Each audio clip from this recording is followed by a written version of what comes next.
ప్రముఖ నటితో విజయ్ వివాహేతర సంబంధం, ఆయన నుంచి నాకు విడాకులు ఇప్పించండి. కోర్టులో హీరో విజయ్ భార్య పిటిషన్, స్పందించని టీవీకే చీఫ్ విజయ్ హీరో. అయితే ఇతని మీద బీజేపీ వాళ్ళు ఆరోపణలు చేశారు. నటి త్రిష నుంచి ఆ ఇంట్లో నుంచి బయటికి రండి అని చెప్పేసి బీజేపీ వాళ్ళు ఆరోపణలు చేశారు. వాళ్ళు ఆరోపణలు చేస్తే కొన్ని మీటింగ్లలో కూడా విజయ్ మాట్లాడండి, భావోద్వేగంతో మాట్లాడండి. నా మీద ఇటువంటి ఆరోపణలు చేస్తున్నాడు, వాళ్ళు ఇట్లా చేస్తున్నారు, వీళ్ళు ఇట్లా చేస్తున్నారు ప్రతిపక్షాలు అని చెప్పేసి కన్నీటు కార్చి సెంటిమెంట్ ప్లే చేయవేయండి. కానీ వాస్తవానికి మరి వాళ్ళ భార్య కూడా చెప్తుంది. ఇగో ఏమన్నట్టుంది, టీవీకి చీఫ్ హీరో విజయ్కు ప్రముఖ నటితో వివాహేతర సంబంధం ఉన్నదని, తనకు విడాకులు ఇప్పించాలని. ప్రముఖ నటితోని వివాహేతర సంబంధాలు ఉన్నాయి, నాకు విడాకులు ఇప్పించండి అని ఇప్పుడు ఆయన భార్యనే చెప్తుంది. ఇక ఫైనల్గా చెప్పాల్సింది ఎవరంటే ఆయన భార్య చెప్పాలి. కాబట్టి ఆయన భార్య చెప్తున్నది అంటే అక్కడ వాస్తవం ఉన్నది అన్నట్టే కదా. సినిమాలలో ఉండే వాళ్ళకు ఇది కామన్ అనుకుంటా. వాస్తవానికి కూడా సినిమా హీరోలు కావచ్చు, డైరెక్టర్లు కావచ్చు, ప్రొడ్యూసర్లు కావచ్చు, వీళ్ళందరికీ ఖచ్చితంగా దాదాపు 90% ఉంటుంది.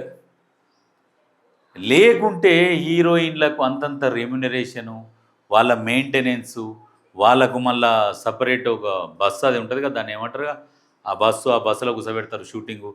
మళ్ళీ మధ్యలో బ్రేక్ వస్తే అందులో కంటిన్యూ నడుస్తుంటుంది ఏసీలో. అందులోకి ఓరు ఆ మొక్క అని ఉంటుంది. తర్వాత డైరెక్టర్ పోతాడు, ప్రొడ్యూసర్ పోతారు. ఇవన్నీ జరుగుతూ ఉంటాయి. ఇవి లాస్ట్కి ఎన్నో ఒక దగ్గర మెడకు పడతాయి. ఈ మెడకు పడ్డప్పుడు ఇంకో ఇట్లా చిక్కపోతారు. ఇది ఈ పద్మ వ్యూహంలో చిక్కుకుపోయింది అన్నట్టు. ఇటువంటి పద్మ వ్యూహాల నుంచి ముందే స్కెచ్ చేసుకోవాలి. ఇవన్నీ దొరికిపోయాయి. ఇప్పుడు రాజకీయంగా దెబ్బనే కదా. ఎట్లా అంటే పవన్ కళ్యాణ్ అసంటోడు బయటపడ్డాడు, కానీ పవన్ కళ్యాణ్ కూడా ఎన్ని పోట్లు పడిచిరు. ఓడు 3 పెళ్ళిళ్ళు అంటాడు, ఓ రకరకాలు మాట్లాడతాడు, నోటికేదొస్తుంది మాట్లాడారు పవన్ కళ్యాణ్ గురించి. ఆయన కనుక తట్టుకున్నాడు, ఆయన తట్టుకొని అందరికీ సమాధానం చెప్పి ఇలా రాజకీయంగా నిలదొక్కున్నాడు, నిలబడ్డాడు, డిప్యూటీ సీఎం అయ్యాడు. నోటికొచ్చినోడు, పనికొచ్చినోడు, పనికిరానోడు, ఓ పురంబోకులది ఇష్టం వచ్చినట్టు మాట్లాడారు. ఆయన బయటపడ్డాడు. మరి ఈయనకున్నది, ఈయన నెక్స్ట్ మరి ఈయన ఎట్లా అనేది సరే, వాళ్ళు చేసిర్రు. వాళ్ళుగో వెనకటికి ఒక సామెత ఉంది, ఏలుపుకునే దమ్ము ఉంటే ఎంతమందినైనా చేసుకోవచ్చు అని. మరి చేసుకుంటారా చేసుకోరా అది వేరే విషయం. వెనకట సరే, మన హిందూ ధర్మ ప్రకారం, చట్టం ప్రకారం ఒక్కరినే పెళ్లి చేసుకోవాలి. సరే, ఇప్పుడు కోర్టులు కూడా కొన్ని చెప్తున్నాయి, కలిసి ఉండొచ్చు, సహజీవనం చేయవచ్చు, రకరకాలుగా కోర్టుల తీర్పులు కూడా వస్తున్నాయి. ఆ తీర్పులను ఆలోచిస్తే కూడా ఓవర్ ఇష్టం వాళ్ళది నడుస్తున్నది. కాబట్టి ప్రజలకు వీళ్ళే సమాధానం చెప్పుకోవాలి. ఇప్పుడు ఆరోపణలు చేస్తున్నారు, మస్తుగా చేస్తున్నారు. చేసేటప్పుడు చక్కవైనోడా, కాకపోతే వాడు బయటపడలేదు, వీళ్ళు బయటపడ్డారు, అంతే తేడా.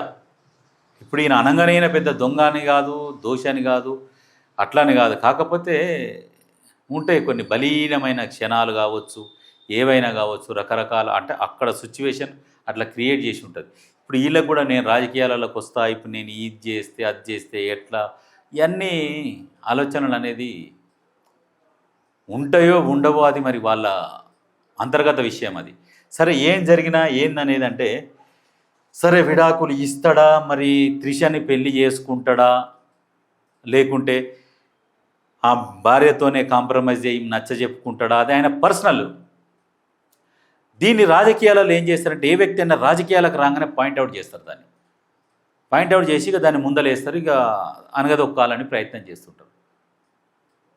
ఇక ఇది కూడా అందులో భాగమే. కానీ బ్రహ్మరథం పడుతున్నారు ప్రజలు. పవన్ కళ్యాణ్ కూడా అట్లే పట్టిరు.